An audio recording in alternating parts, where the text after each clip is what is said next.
You wonder today why you are being overrun with drugs. It is because the Tier 1 gangs and U.S.-based street gangs are contracting and working directly with these cartels. And I will go back to this, and that is that they will not stop. They can't. They're going to have to be stopped. Earlier today, Newsmax border correspondent Jaeson Jones testified before the House Homeland Security Committee. The majority party declaring the purpose of the hearing to be about Secretary Mayorkas' loss of operational control to drug cartels. Jaeson Jones is former captain of intelligence and counterterrorism for the Texas Department of Public Safety. And of course, he's my colleague here at Newsmax, and he joins me. We'll get to meet in person for the first time. All right, Jaeson, you testified today before Congress. You brought these. What are these?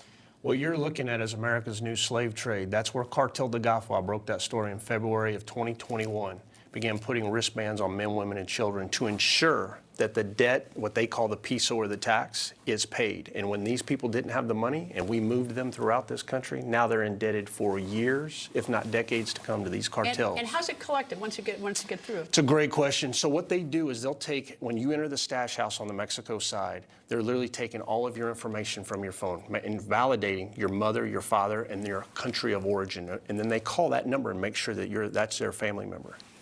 The destination where you're going, they also do everything they can to validate that. And then once the agreement on the process and the payment is made, that's when you get a wristband, and then you're passed off from one stash house to the next stash house until you're allowed to cross into Texas. Is it the members of Congress?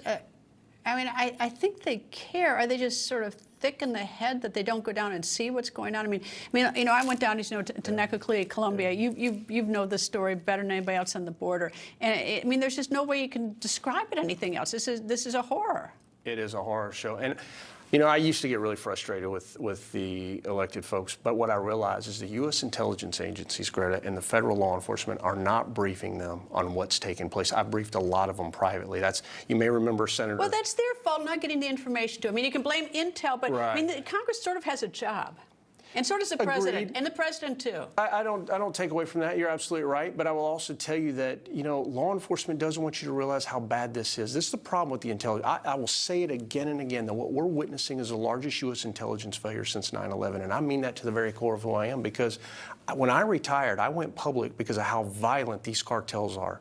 And what they're doing to people in Mexico, I didn't want coming here. And it's too late. We've now lost 100,000 citizens year to year now, and look at where we are. And they've killed more people than the people we designate as terrorists. I read that from your testimony. Well said. There's not one terrorist group in the world that's killed as many Americans as these cartels, and yet what do we still think of them as? The drug cartels. And yet, really, if you look in Mexico today, they're truly a parallel government. They actually have manufactured these. It's not just drug cartels. Yeah. They're manufacturing. They've got their own system. They do the drugs. They've got the labs. They've got everything. It's like the Mexican officials are afraid of them. We're doing nothing.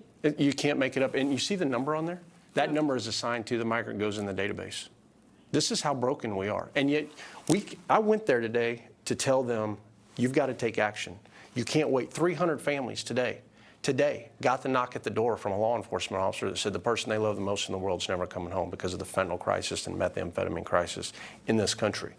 And yet we're still not united to start going after these cartels and hold the government of Mexico, who's working in many cases the highest levels of that government, with these cartels. And here's where we are in this country. Jaeson Jones, thank you, Newsmax border correspondent. Great to be with you, Greta. Shocking, and keep reporting. Thank you. Thank you.